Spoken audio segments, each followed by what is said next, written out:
Welcome from my side. It's a pleasure to do this. Yeah, so good morning, troopers. Good morning was, by the way, the first oxymoron in English I learned. What is this about? Enno basically pointed to the right direction already. InfoSec is a bit more than technical. And I would like to talk about the other side of InfoSec because, you know, there's also cyber politics. You know, the older ones of you remember when the internet was nice because it was only us nerds in there. Then came the companies, then came the kids and Facebook and MySpace, and, you know, from there it was all downhill. So the latest addition we have to the internet is politicians, international politicians, and so this is what I want to talk about. So basically, when you talk to hackers about politics, they're like, fuck that bullshit. I mean, I'm elite. I don't need to, you know, concern myself with politics. So, you know, they say, well, I don't care. And then hackers don't do politics. The thing is, you know, ever heard of the full disclosure debate? Like, should I disclose a vulnerability? Should I not? Blah, blah, blah. How is that not politics? This is, in fact, absolutely politics, right? Then, you know, there's people that say, well, you know, I already vote the Pirate Party. Well, not in Germany, they're disassembling themselves here. But like whatever alternative political organization you have available in your country, well, that's about every 4 years, right? If that's how often you patch your system, fine with me.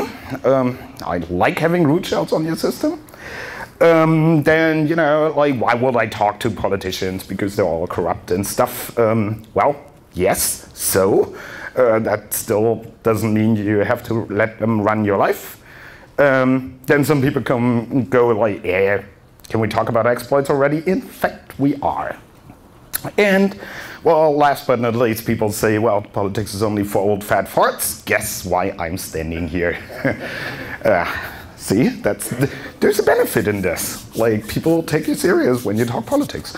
So, if that's your way of looking at it, then congratulations, you already lost, and you let the old fat farts corrupt your internet.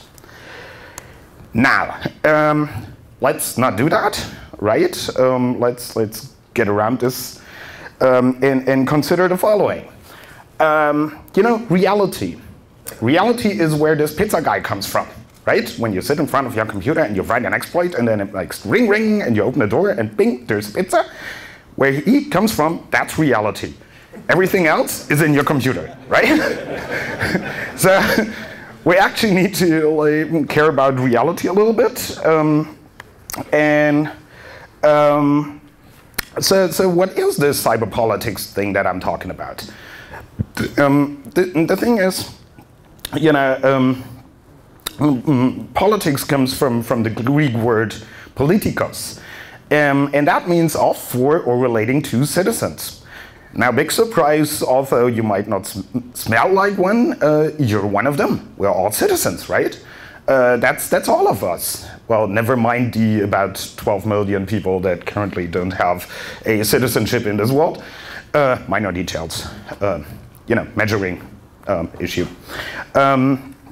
So the person famous for being basically the carrier politician, the real first famous politician, Mr. Cicero, said there are no true friends in politics. So apparently politics is really, really important to many people because we tend to like being friendly and having friends and stuff. And so if everyone is forcing their own ideas instead of yielding to someone else's idea, which what happens in politics, then apparently this is really important for people. And then, you know, when you talk to politicians about this, you have to say cyber a lot. I'm of the opinion that the only person that is, you know, allowed to say cyber without sounding stupid is Mr. Gibson, who invented the term. But, you know, you have to talk their language. It's like when you talk to media, you have to say hacker, although what you mean is attacker, right? If you talk to military, you should call it the fifth domain. Sounds silly, but they already have 4. So they needed a fifth. You know, .mil was full, I guess. But basically what we're talking about is what people like you and me call : 1/0. That makes more sense to us. That's the world, and that's our world. So this politics thing is actually not a new problem. Like, you know, the question, why would I actually talk to someone in a suit that, you know, doesn't get anything and has his emails printed out for him, by the way. The problem is it's really hard to tell what is the quality of a politician, right? So to what extent may human interrelations be governed by art or skill? What's the nature of the expertise required by politics? And is politics ever anything like status of knowledge? Like, can you learn politics, or is it all just scheming and getting bribed and lobbyism? And those are questions that Plato asked himself. So apparently that problem is really not new. Which means, you know, I'm an arrogant asshole. I decide, well, if that's the problem, then let me try it. Maybe I'm better. So basically, let's avoid the noise and also avoid things that sound like politics but are actually hackerspace drama, right? So avoid the noise bridge as well. Good. Just to make this clear, this is not hacktivism. This is what we call civilization. Politics is the absolute nature of civilization, how to get along with each other without killing each other, although in politics killing each other is one of the options. That's called war or armed conflict. So, another concern people often have is, well, you know, if I work with, let's say, the military or, you know, for politicians or whatever, I might actually do something, and then, you know, it's for the wrong people. So imagine, right? You create or helped create something that's secure and usable. Rare enough. We can stop here. No. Then imagine you did that for free. Like, you didn't get any fame or whatever of it, and then you find out that, like, only the worst possible kind of politician that you know actually uses that. And it makes him or her more secure. Is that bad? Did you do something wrong? The thing is, this happened to me, actually. Like, short story, when Obama first got into office, I got an email from an acquaintance friend in the United States who's with the US government. And he was like, you had BlackBerry before, right? So imagine this. Imagine you have this total hypothetical situation where you need to build a highly secure BlackBerry enterprise infrastructure for a single device.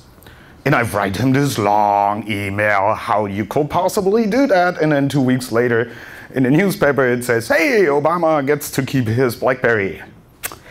Oops. Yeah, did I make a mistake? Or did I actually create political options? A political option basically is you're putting another piece on their chessboard. You're allowing another possible move that wasn't possible before. This is called a political option.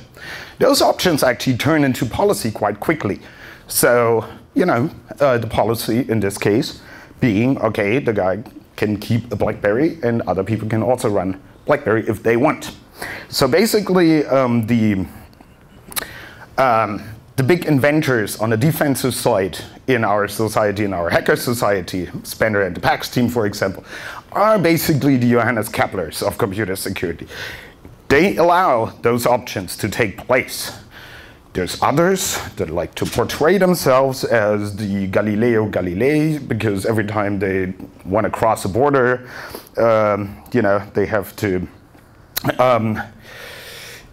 say that whatever they said on the other side of the border was wrong and they were lying, and so they're not getting into jail. But the difference here being that such a person usually doesn't do any work, which Galileo Galilei actually did.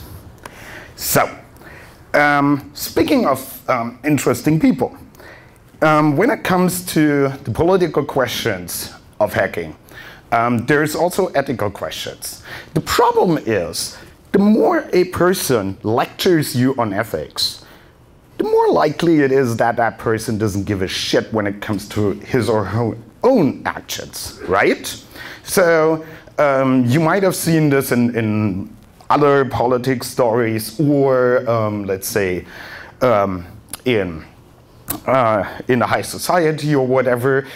The larger someone's audience is, the more likely it is that you actually see an artificially created person, an image of a person, not the real person, right?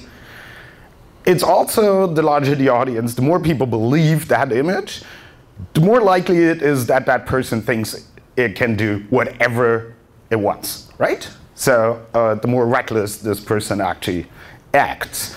So I ask yourself, when you look at your thought leaders, because there's only one valid thought leader that I think exists, and that's between your ears.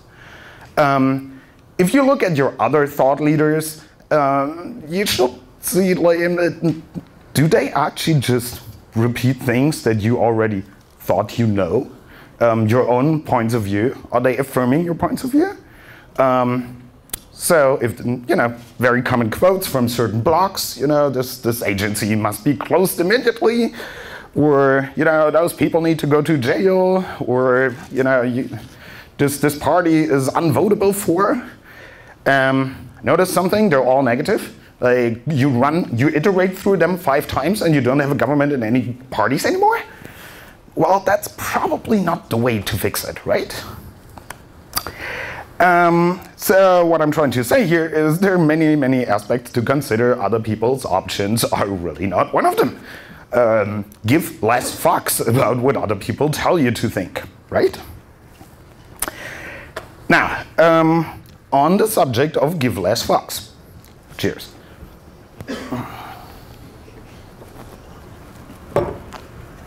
There's the question of selling exploits, for example. Should you sell an exploit? Which usually comes down to the first question, is selling exploits like selling weapons? Basically, let's look at the definition of a weapon, right? It's a tool to damage another living being's physical or mental capacity to act, injure it, or kill it. Now, depending on how good your exploit is, killing it probably makes it hard. However, you are damaging the mental capacity to act when you own somebody's box. Because, you can modify whatever search results that person gets. You can, change their Twitter feed or whatever. And with this, change their reality. And with this, you change their capacity to act. So, by the sheer definition, an exploit, if it works, is a weapon. If it doesn't, it's an embarrassment. So, do you think this should be illegal? Right? Do you think it should be illegal to write exploits? Do you think they should be regulated? Well, no matter if yes or no, then you should actually start getting into the discussions of regulation. Do you think that anyone can control what his or her exploit is actually used for once released? That's a different thing, right? And interesting is when you talk to people about the question, what's worse, leaking stuff to WikiLeaks or publishing an exploit? Funnily enough, most of the hackers that sell exploits will tell you that leaking to WikiLeaks is a lot worse. Interesting. So I think Julia Otto put it best. He said, do whatever you want, trust your guts, your humanly feelings, your very limited knowledge. This is best effort. Like IPv4, remember? Best effort. The other side is, people that don't have any exploits to sell because they're too stupid to write some. They tell you, it's really, you can't work for the bad people. Let's be honest. Hackers are still a meritocracy, right? The better you are, the more people respect you. So basically, writing exploits or working for the bad people, whatever that is for you, doesn't really get you into hacker hell. Of course, unless you fucked it up, right? Then it's an embarrassment and you go to hacker hell. Let's be honest, if you wrote Stuxnet, you're cool. If you wrote parts of FinFisher, you're not. That's how hackers look at it, basically. So, it's less of an ethics question, more of a root shell or not question. If you're running 512 Tor nodes, that really doesn't make you a new saint, especially not if you're putting them into the Amazon cloud and, basically hand it over to Amazon with that. Unless, of course, you still have all the TCP dump PCAP files from the exit nodes, but then we call that NSA those days. And also, really, don't we have real work to actually do? Because while some people discuss ethics back and forth, we still can't buy secure computers. We can't buy secure computers, we can't build secure computers. How about we fix that first? Wouldn't be nice, huh? Because most hackers actually think, that's them. Apex Predator, hey. I find it really funny that this company was also called Core, but the game was not called Impact. So this is how many look at each other. And then you turn around and you say, look, I'd love to show that every time someone makes a mistake of letting me on stage. This is the first documented exploit. The first documented exploit, of course, was developed in the military by the United States Air Force. This is actually a hypervisor breakout. So it's a kernel exploit that breaks out of a hypervisor. Back in those days, hackers were still men. They wrote their exploits in Fortran. And this one actually works, right? So that's 1972. So even the old fart here wasn't even born yet. So that's actually more like most of the hackers, right? One starts walking somewhere and then everyone else just follows, hopefully having a parachute. So how about looking at that in a little bit more abstraction, thanks to Lady Meredith, I make the difference between describe and prescribe. So, the granularity is up to you. Either you describe something. So, when you publish an exploit, you describe a problem, and actually, apparently you're also providing a proof by construction, but again, this is Sergey's fault. That's, he can deal with that problem. If, on the other hand, you're following the rules of an arbitrary bug bounty program for a vendor, then the vendor prescribes you how to do not only your hobby, but also how to do your politics. Because you're out of the picture, the vendor decides on the politics, right? And this is a strictly pure political point of view. Are you free or do you subordinate yourself? You can also do the Swiss type of version, right? Like you can sit on over 50 0 days for a single platform, which someone in Germany actually does, which I find funny because, you might have noticed the Swiss don't want more Germans in Switzerland. As you can see, we can be pretty Swiss in Germany. So there is no point in moving over, except for taxes. So is this madness? No, this is hacking, and this is a free world, as much as it is right now. So we can decide, right? Also, if you don't want to play the ethics game, how about doing defense? It's ethical, included, and there's no discussions whatsoever. Now, here's something Because, you know, we all spent the last year looking at pictures that supposedly came from PDF files, that supposedly came from the top secret classified servers, right? So here's a little game. You know Jeopardy, right? Hacker Jeopardy. So here's the category for surveillance. So Hacker Jeopardy for 100 surveillance. Staff at this global observer needs no authorization for data access, since abuse never occurs. Any idea? Or this entity legally monitors every communication accessible worldwide. We've heard that before, right? Fed by all the people, this organization doesn't pay any notable taxes. Also, yeah, the plot thickens. This operation has social engineered code into about 66% of the top 10,000 websites on the world, augmenting 37 additional signals for surveillance at destination. They're pretty good, aren't they? Global player. This global superpower, famous for its mastery in economic modes, ask me later what that is, which they codename free,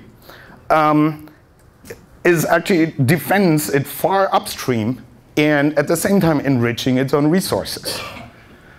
Guys, any idea what who I'm talking about? Exactly. We call that the California Games. So, why everyone goes like, oh look, NSA, how evil. This is actually what happens. And this is the fun part of politics because you're getting background information. So officially on their website, Google says Google's mission is to organize the world's information, make it universally accessible and useful. I have another tiny hobby, reading annual reports from 10K. You know, the stuff that they have to put out for the stock market. Funnily enough, they make a metric shit ton of money, but not a single dollar they make on making information accessible. It puzzles the shit out of me. I mean, it's the primary mission, and they don't earn a single dollar with it. Interestingly enough. So, here's the story with what happened with the NSA and Google. Basically this. So by now the NSA measures itself against Google. They're pretty much running the same infrastructure. They might actually even run parts of the same software. And they measure themselves against Google, like, do we perform better? Now they have a little bit more intake than Google. They're really proud of it, and then, you know, shit Snowdens. But what actually happened in the background? The NSA internally noticed the problem of the high intake of data that they have, and the analysts having basically being flooded by data, and then went like, damn it, we have to handle this data influx. But we don't want the analysts to see all the data we get, so they developed this system called Thin Thread. Encrypted at collection point. You know, nobody could actually look into stuff. You had to get, you know, your written permission for the single selector, blah. Basically, the way you would want it. Then there was budget discussions, and the budget discussion went like this. So, dear development unit, we have $1 or $2 billion US dollars. In Germany, we say Milliarden, right? What, like, would you like to implement your Thin Thread? And they're like, well, we only need 300 million to implement it globally. Now the thing is, if you have $1 or $2 billion budget for a single project, that usually doesn't drop out of the sky. What happens is there's a lobbyist, or usually a bunch of them, from a defense contractor that talks to, let's say, senators and stuff, and makes a budget happen, with the expectation that once that budget is used, they get the defense contract. Same here in this case. So the Thin Thread system was rejected because it was too cheap. And it was developed internally, so the defense contractor would only get maintenance contracts and not development contracts. So they ordered Trailblazer from a defense contractor who had nothing to do with this budget. And then they spent $3.8 billion on it, and it didn't work. At that point in time, you know, a couple of years later, the problem really was like didn't get better, it got worse. So it was like, fuck it, we don't have anything now, let's fucking go copy Google. This is basically what happened. So on this side, so basically we now know it's, you know, one or the other. They just have different customers. You know, we hackers should actually be role models to the rest of the society, right? So if someone says like us on Facebook, that basically means I wrote my name on this public toilet wall and now I ask you to kiss it. It's about as juicy, right? So like when I look at my inbox in the last 3 years, the share of Gmail addresses in my inbox from hackers rose to 11% of all email traffic I have. Like, what the hell? You know, we were the first to get domain names like hackergroup.org or whatever, and now we're using Gmail, or Gaymail as I call it. I mean, really, if this service is free, you're the product. That's no big news, right? The thing is, you're not even really the product. You're nothing more than a tiny, tiny, tiny, tiny bit of the thing that Google makes money with, which is selling personal profiles for a whooping 43 billion a year in turnovers. We call that Rohstoff. That's all you are. And you know, then you often hear this, well, they can have my data, I have nothing to hide. So this, you know, this is how the future is going to look like. You go shopping, and then the clerk purchases, because of course that is not free then, purchases your entire G-star profile, and you know, let's see what the rest of the people in the shop think about your health issues. I'm happy to be proved wrong, right?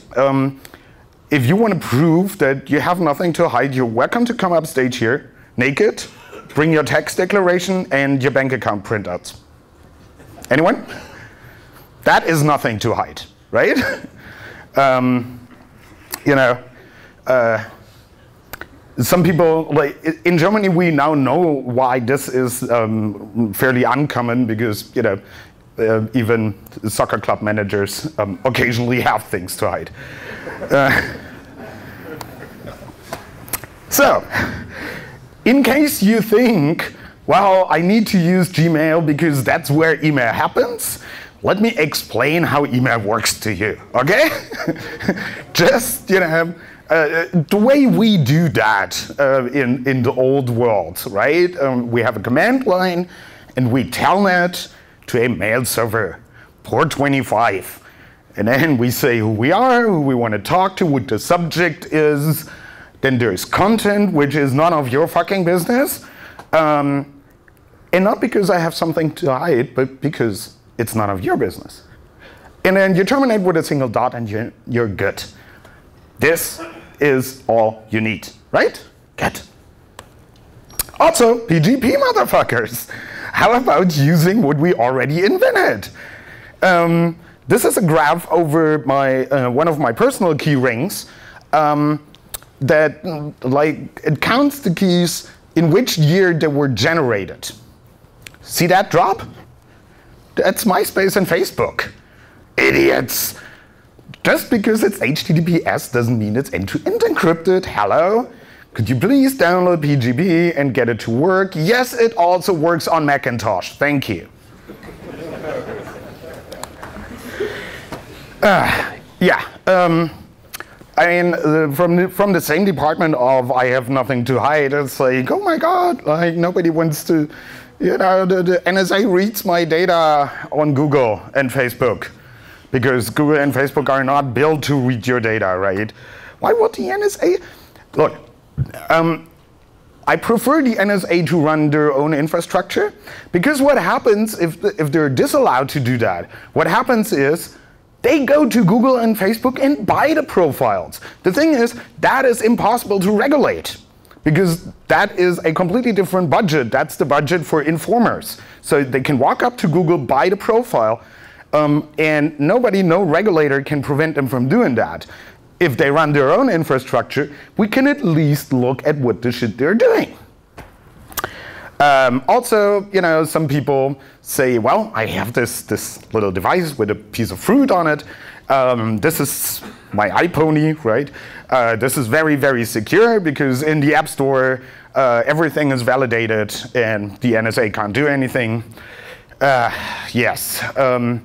Also, come on. Like every time I hear people bitching about Angry Birds, I think of gender wars on Twitter. But if you have a problem with using a free game that sends all your moves and all your information to the game server, and then someone else listens to that communication, you have a fundamental issue with data security understanding, really. Because the concept that is ignored here is what John Mallory and I call second colonization.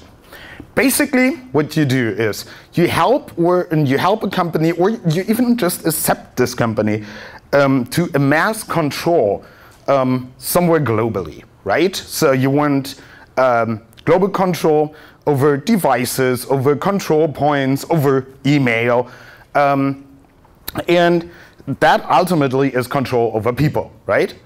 And if something happens, you just go and grab that control. You seize that control. Example with Huawei, and the question, do they have backdoors and everything? Why would they? We're handing them our SSH keys because they're operating our networks. Now, if there's a case of conflict, what do you think the CEO of Huawei is going to do when the head of state of China walks into his office and says, yeah, give me SSH key, Deutsche Telekom? If he says no, that's pretty much the last word he will say. So, this is second colonialization. By the way, as far as I know, or I'm aware of, it's invented by the Israelis. Sneaky bastards. This again is maintaining options for states. The thing is, if you're adding to this dependency willingly, you're just making it easier for them. Yes, and then there's the question of where do you get your information from, right? I mean, Greenwald said that Snowden said that in this PDF it had this image, and so it must be real. What the fuck? I mean, it probably is real, but how do you tell, right? Is it like, why would one guy have like this subscription for truth? Because it's really interesting. So we read all this background information on blogs everywhere. They're, the specialists, they know everything, Greenwald being one of them, but certainly not the only one. And then you read something like this, so honey trap technique, it's a great option, very successful. You write a blog, and you basically trap people into thinking that you're publishing in this blog. You can also use a blog to discredit a company or organization or an individual. You leak confidential information, or supposedly confidential information, and negative information on the appropriate fora. You get people or a company or an entire country to believe a certain secret if you provide that secret often enough in your blog. And the best way to do that is to have like really high frequency publishing in your blog. You know what's funny? That's a guide for information warfare from the NSA that's supposedly leaked by Snowden. So how do you tell the blog you're reading is not built after this guide? And by whom? So let's play a game here, right? Yeah, it took me a while, this graphic. Anyone remembers the game? Yep. So let's say those two those two wall carpets are blocks. You know, one of them always posts lies. The other one always posts the truth, right? Both of them can give you a direction. So in one direction, there's fulfillment, glory, fame, being a rock star. In the other one direction lies an airport flying you to Moscow, Guantanamo, Hanover, I don't know, like shitty places. So you can post one single question only to one of those blocks. Anyone know what question to post? What other block tell me to do? Yep. That's a known brain teaser. The fun part here is, which you should notice, in information on a blog, there's not binary truth or false. They can, you know, it can be gray in the middle. Also, we're hackers, we have other solutions. Why post a question? Just own his fucking box. And also, if you reflect on that, it works with two. It has been proven that you can construct situations where where you don't get a definitive answer with three. How many blocks do you read? So basically, that will not work. Also, you know, when we blow things, and some of them are whistles. The thing is, the US is, as far as I know, the only country that has a legal definition for whistleblowing. The legal definition says it's a disclosure by a person, usually employee, a government agency or private enterprise, to the public or to those in authority of mismanagement, corruption, illegality, and other wrongdoing.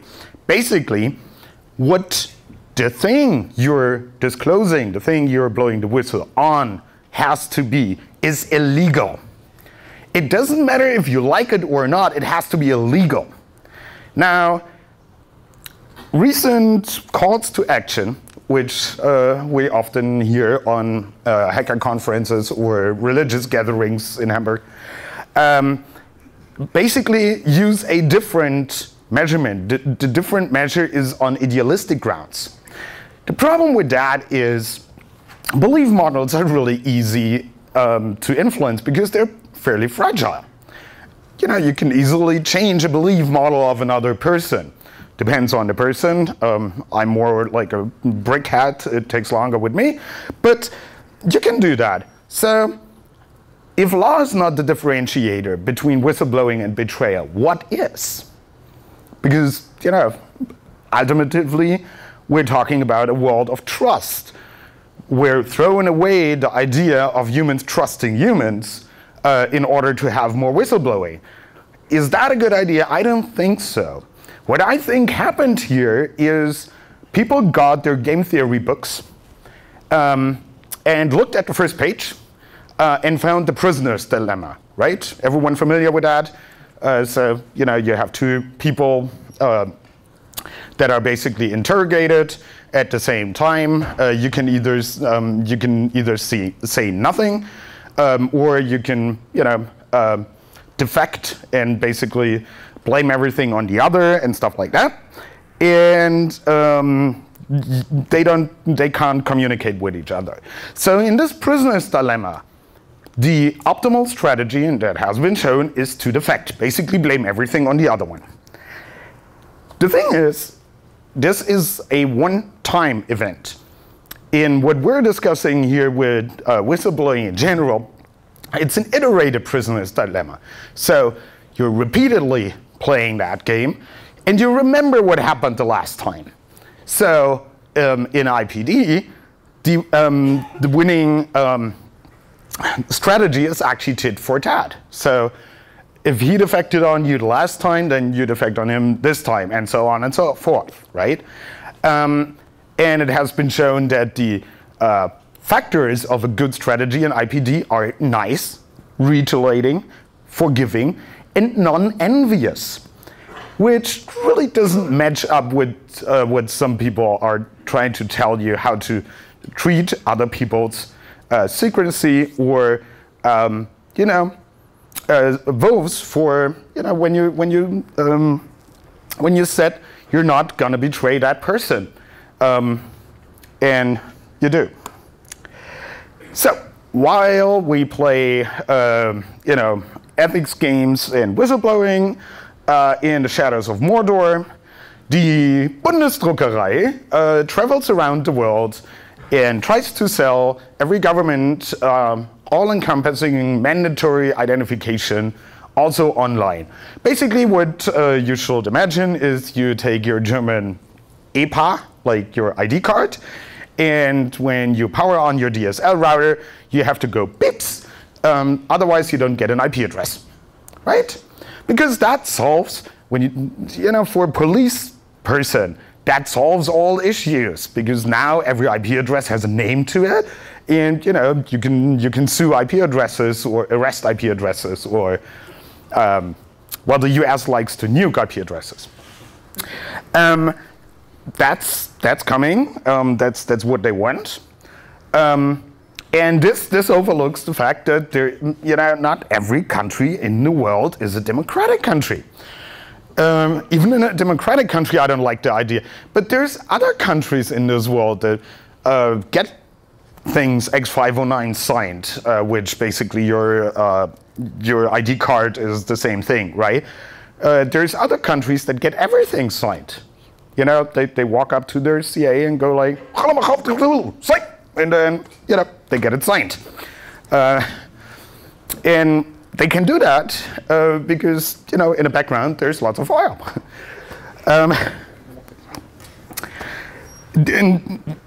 The problem that hackers not in politics produces is, they ask other people. Politicians, we don't have politicians anymore that know anything else than how to raise in politics, right? So basically they need advice. Well, advice comes from the right people, right? So usually when it comes to defense, the advice comes from Symantec, because they have lots of lobbyists. Basically, it goes down to buy more yellow boxes and put them in your network, and then we're good. Then, advice on incident handling is provided by HB Gary Federal, because who else knows how it feels when you look 8 hours while a 16-year-old girl downloads all your emails. Network security advice comes from academia. There was a wonderful research project that got funding for years, and they even have an IPv6 header extension signed up, which is trust-based routing. So the trust-based routing basically says the IP packet has a trust level, let's say 3. In the extension header, and then if the router has trust level 2, it's supposed to drop the packet.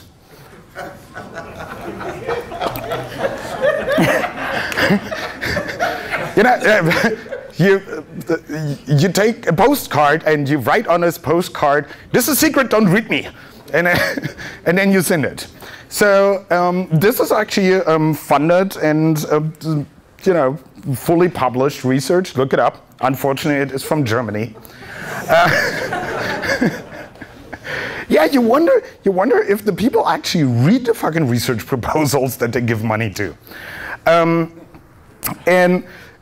Yeah, the other thing is the 4 companies that run the internet. In short, at a international policy meeting, someone said, "Well, we only need to ask the 4 companies that run the internet," and I'm like, "Eh?" And they're like, "Yeah, Microsoft makes the operating system, Facebook makes social, Symantec makes secure, and that's it. Like, and Cisco makes the network, basically." Okay. Well, that's all the companies you need. I see. However, the really good CNOs, like the professional attackers, they never take part in the political discussions because they don't want to show their cards. They don't want to show what attack technology they have. And that's our chance, because that makes us the experts on offensive computer security, so we can tell them what's going to work and what not. Yeah, so this is already pretty known. So, you know, the four countries that you would think of when you want to secure the entire internet, you would immediately say China, Russia, Tajikistan, and Uzbekistan, right? I mean, obviously, who else will do that? So they basically trolled everyone else by a code of conduct submitted to the United Nations, where they said, well, nobody's going to hack you anymore. We're not using irregular troops. You know, we respect the right and freedom of everyone in the internet. And we do this multinational, transparent, democratic, very funny China. And basically in the fine print it says, yeah, and we will respect the spiritual and cultural environment of the other countries. Basically what that means is we promise to no longer hack you and steal all your intellectual property. If you delete all the YouTube videos we don't like and send us all the mailboxes from the Tibetanians that we don't like, because that means we don't have to do this Aurora thing again, right? Basically, keep in mind, the majority of the countries on this planet are not democratic. In this context, it's funny to see the timeline. This was submitted to the United Nations, failed. Then, you know, Russia and China spent a lot of time and money getting influence in the ITU.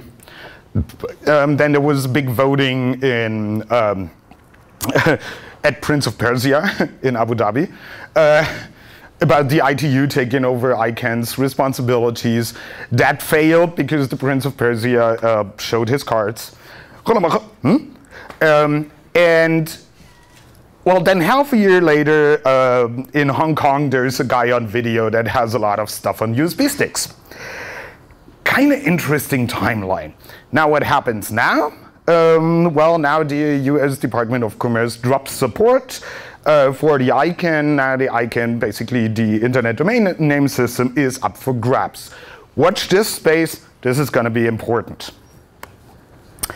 The US goes a different route.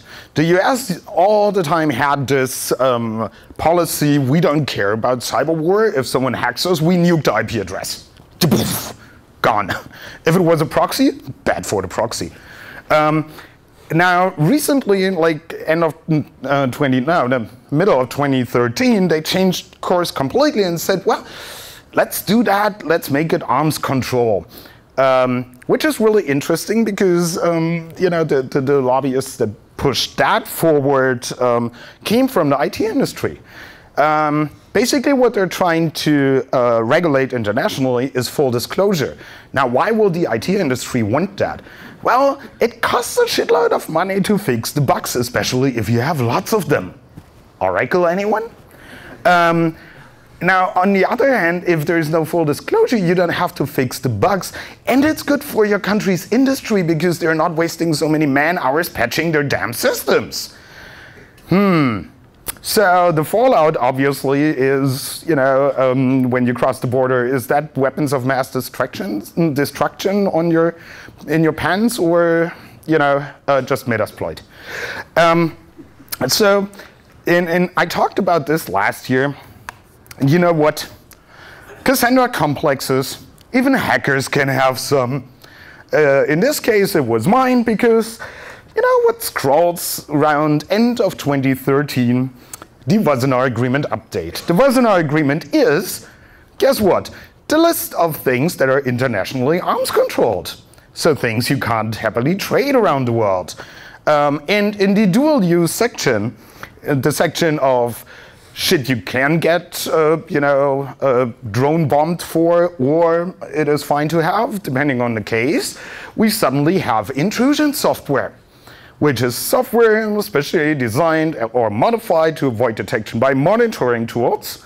So, or to defeat protective countermeasures of a computer or network-capable device in performing any of the following: the extraction of data, blah, blah, blah, or the modification of the standard execution path of a program or process in order to allow the execution of externally provided instructions. It's not even a bad definition. The scary thing is, I think I provided that once. So this already happened, right? So that is quickie. So what we're looking at is, we're under attack, and in the background there's Zuckerberg laughing his ass off. Because the real problem is actually not our problem. The real problem is product liability. I mean, the software industry and the drug industry are the only two that have no product liability whatsoever. Did you notice that also they're the only two that call their customers users? So this is actually the real problem, and this is what we have to tackle. But in the meantime, we get harassed because we're trading weapons. Also, if you talk to people in politics, hint, law enforcement, like police, they're as dumb as their image. Like, don't talk to them, they're not getting it. When you talk to pure military, they're very interesting. So basically, you don't get any information, depending on what military, when you talk to the Bundeswehr, they occasionally start crying. But like hint, when you talk to those people, you're there on your own choice. So if it feels like an arrogant idiot, it probably is one. Talk to the next guy. They're cheap, there's plenty of them. It's like stormtroopers, right? They're expendable. Also, expect ingratitude. The thing is, a big problem with the military, if they don't know something, only suspect that their shit is broken and insecure, and shit happens, bad. If you told them, then they know they have to do something. If they didn't do anything and shit happens, really bad for their career, right? So they're not happy if you teach them something. So, what now? How to get you? Well, just walk up to them and play politics with them. Because, I mean, this is the full OSI layer stack, right? On top of, Facebook and Twitter, there's the financial layer and then there's the political layer. So, you guys have mostly families and kids and, you make money. Why not give something back? Why not walk up to political gatherings and hearings and whatnot and just, tell them a little bit about this world that they don't understand and you live in. If it's not for you, it's, for the kids in the future, like the future where NO still runs marathon with 120 years age and everyone hates them because they have to run with him. Because, if Tetris taught us one thing, it's that success evaporates really fast and failures pile up, right? And, if the failures pile up too high, we end up in Soviet Russia again. I'm from East Germany, that will be a déjà vu. So, what can you do if you don't want to talk to politicians because, that doesn't include shellcodes? Well, you can actually also do research for peace. Because every time you find a vulnerability or something along those lines, and you publish it, you take it away from someone who is probably using it in an offensive way. So basically, there's someone standing with a weapon, and the weapon goes, boop, oops, weapon gone. That's what full disclosure is for. Guess why they want to regulate it? Also, there's another research area. Turing tests will become really, really important in the future. Because right now, how do you, you can't prove that you haven't used your mobile phone to hack this power grid, but someone else used your mobile phone to hack this power grid, right? Only a Turing test allows you to say, look, it wasn't a human interaction. And CAPTCHAs are not really good Turing tests because if it's after CAPTCHAs, then, I'm a computer program. because I never, solved them correctly. Interfaces should be designed in small pieces and by length rules. Talk to Sergey or myself or Meredith. We're happy to beat this into you until you bleed. If you build something around authorization rarely needs full ID. So, if I want to buy your penis enlargement product, don't make me fill out all the fields with my name, my address, and my income, and especially not my penis size, because that's why I'm on your website. It's fine to sell it to idiot 105 as long as I pay, right? Okay, thank you. Also, we need components that are recoverable, right? So when your computer gets infected by a virus, you nuke it and reinstall it. Talk to the guys that do SAP here. If you have the Chinese in your SAP system, walk up to your CEO and say, well, we need to reinstall the SAP system. Can we shut down the company for 5 years, please? That's going to make it interesting. And also, look for backdoors. Because backdoors, especially, this is a beauty, isn't it? So the backdoors, especially if they're government backdoors, and they're really interesting to disclose because that offers a lot of insight to those people that have no understanding of this insight, right? Because even the dumbest diplomat and politician understands, ooh, the NSA can break into this, the Chinese can break into that. This is really easy.